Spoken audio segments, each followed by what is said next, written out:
So guys, this is my review of the New Balance Supercomp Trainer V2. And if you only have 10 seconds to watch this video, let me just tell you this shoe is probably for you. If you want to hear more, let's get into it.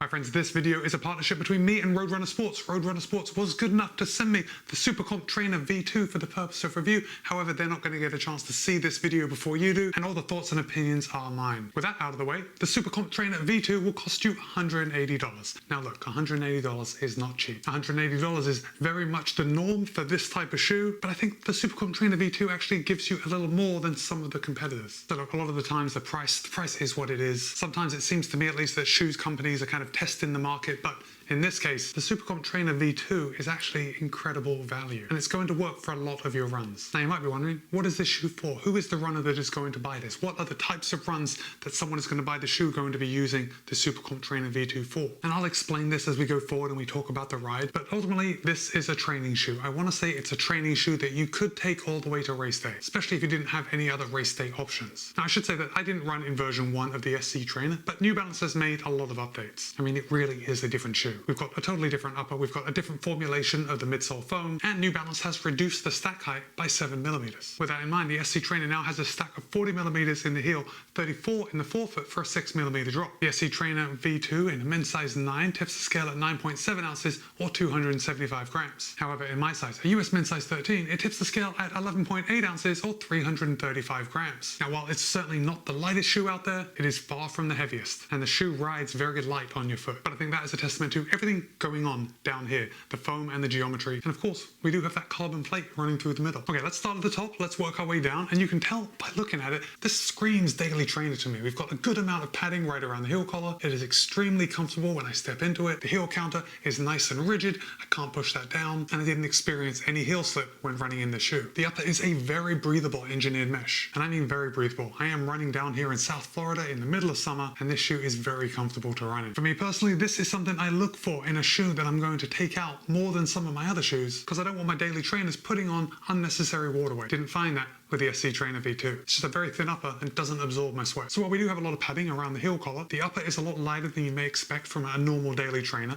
Also the tongue. The tongue is very thin, which is nice, especially because they have included a little extra padding right here. That extra padding starts right around the lace loop and then comes up to near the top of the tongue. The tongue is gusseted on both sides, and because of the gusset and the lace loop, I didn't experience any tongue migration while I was running. I also didn't experience any lace bite. Now, while we're talking about this upper, in the past I have found New Balance to have a very high volume upper, which is great if you have super wide feet, not so great if, like me, your feet are rather narrow. However, in the case of the SC Trainer V2, I didn't really experience any issues with there being too much volume in the top. If I hold it up, you can see that my laces are quite close together, which means I am having to cinch them quite close. But for me at least, and my narrow feet, this isn't out of the ordinary. And I actually found the upper to be quite well fitting, even for my narrow feet. But with that said, it seems like there is a lot of room to fit runners with slightly wider feet too. Now the toe box does have a lot of volume. For me, it felt like my feet could splay out. I was running in total comfort the whole time. It didn't seem like there was too much room, but it did make me think that maybe people with wider feet would also find this shoe very comfortable. As far as overlays go, New Balance has kept it very minimal.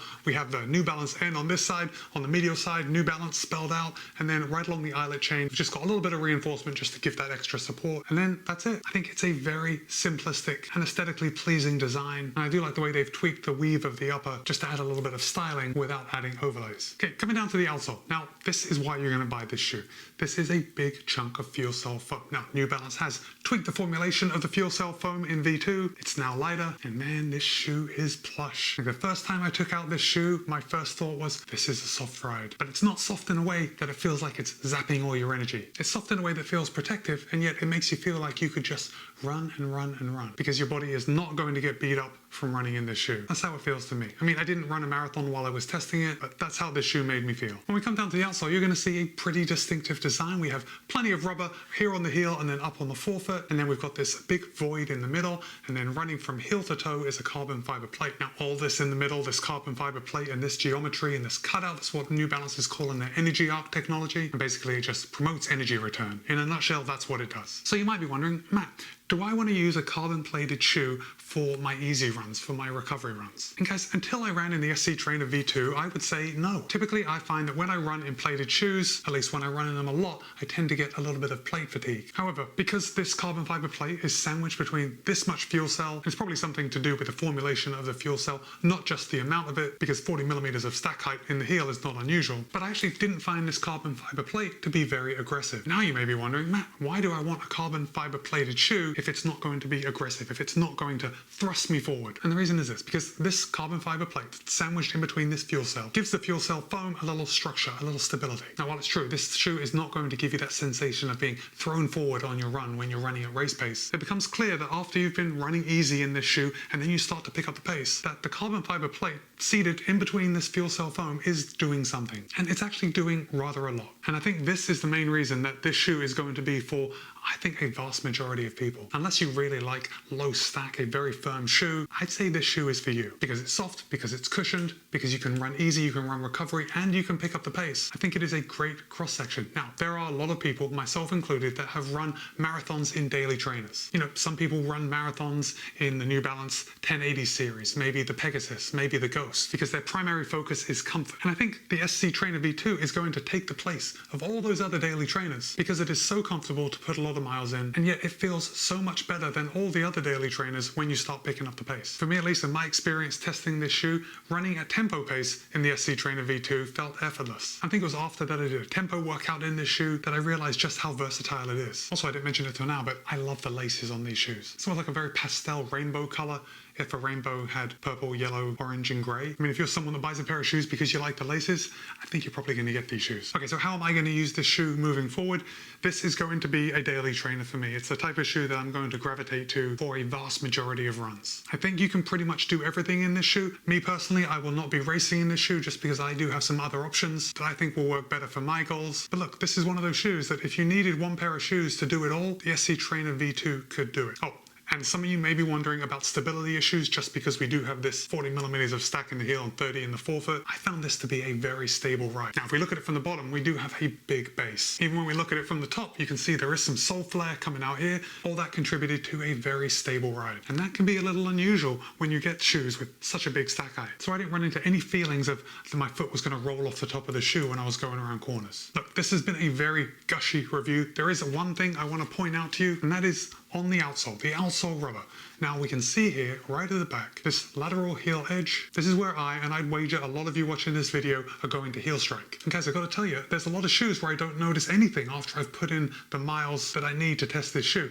But I'm looking at it right now, and I've run over 50k in this shoe, and I am noticing that the ridges in the outsole rubber have worn down to flat. That's the one thing that I'm concerned about. Now, when I bring it around to the side and I look how much outsole rubber is left, I can see there is a lot of rubber, but already I have worn down the ridges. So honestly, I don't know what that means for longevity, for resilience of this shoe. I think maybe in future versions, New Balance could add just a little more down here, but I'm gonna have to put a little more volume in it to really see how it wears down. So guys, I wanna hear from you.